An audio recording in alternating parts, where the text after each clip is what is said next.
Hey guys, just another quick video to follow up on my previous one about low salt.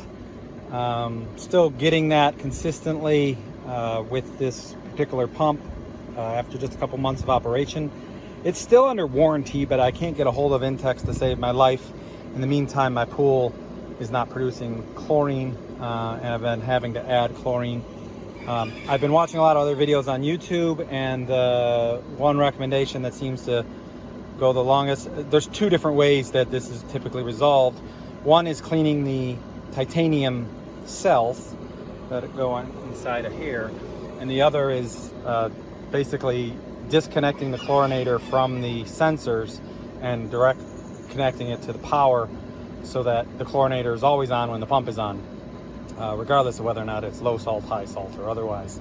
So while I'm waiting to get a hold of Intex to get them to do some warranty replacement parts on this thing, I've gone ahead and done the jumper solution. So I'm going to go ahead and pause the video for a second. I'm going to take my cover off and I'm going to show you exactly what I did. And it does appear to be working. It's been running with the chlorinator light on for, I don't know, an hour or so. So that's the longest I've gotten it to stay on since this problem started. So I do think it has resolved it, at least in the interim, until I can get Intex to respond to me. Oh, to take this thing off, you got to remove these 4 screws. 1, 2, one back there, and one there. And then this cover just lifts off. Like so. Be careful, there is a cord to connect to the control panel there. Now what I've done, you obviously would want to turn the power off before you did this. I left it on because I've already done all the wiring. But the two connections right here had these, one black and one white up there, black on top, white underneath. I disconnected those, and then I basically put the black one with the black power underneath it and the white one from up top with the white power underneath it. The way I did that is, you can kind of see I have extra pieces of metal shoved in there because I didn't want to clip off my tips since this thing is still under warranty. Otherwise I would have just stripped the wire and then put the wire onto the screws. But what I did instead is I got one of these thingies for each, okay, and I clipped it with a pair of clips like that, such that I cut the loop off of one side, cut the plastic piece off. It just gives me a piece that I could stick into the socket, and then the other side into the screw hole to do the conducting between. That's basically it. You end up, what you're doing there is you're taking the chlorinator off of the sensors up top, connecting it right to the normal power of the unit, so whenever the pump is on, the chlorinator is on. And again, it does appear to have worked, as can be seen by the fact that the chlorinator light stays on, and it is generating chlorine, from what I can tell from the smell of the water coming out of the jet. So assuming that works, it's at least a temporary solution. The one thing I'd hesitate you about with this is it means that it's going to be trying to run that chlorinator regardless of what your salt level is.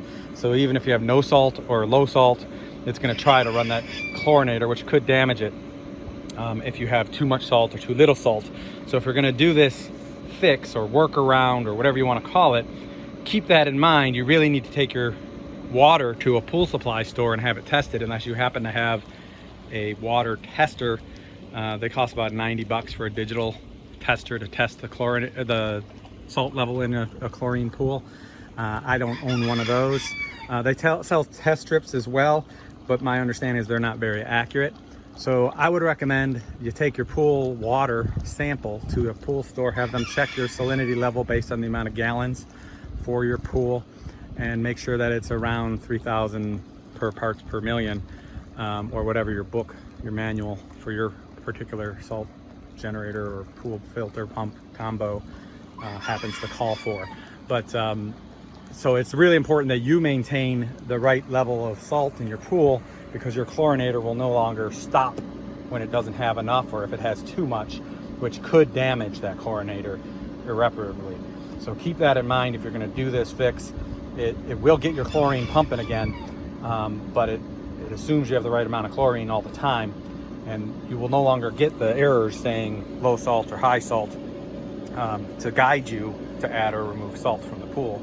or to clean your sensors. So you need to check the level, or check the levels of the salt in the pool with a sample at the pool store. And you also need to periodically, maybe once every couple of weeks or so, maybe once a month, check your titanium plates, both of them, and make sure they don't have scale on them, the white sort of calcified type stuff all over them. And if they do, clean them and put it back together. Again, test your water, make sure it's where it should be with the salt level, so that you're maintaining the chlorinator and don't burn it out irreparably. Also, this one's still under warranty technically, so I didn't want to make any permanent changes that they would then flag as, oh, you tampered with it. So my plan is, as soon as they contact me and say they're sending me parts or whatever, I can change that out and put it back the way it's supposed to be wired. But in the meantime, I have a functioning, working pool with this workaround. So that's it for this video. Comment, subscribe, whatever. If you like what you saw, try to answer questions as best as I can. Have a good one.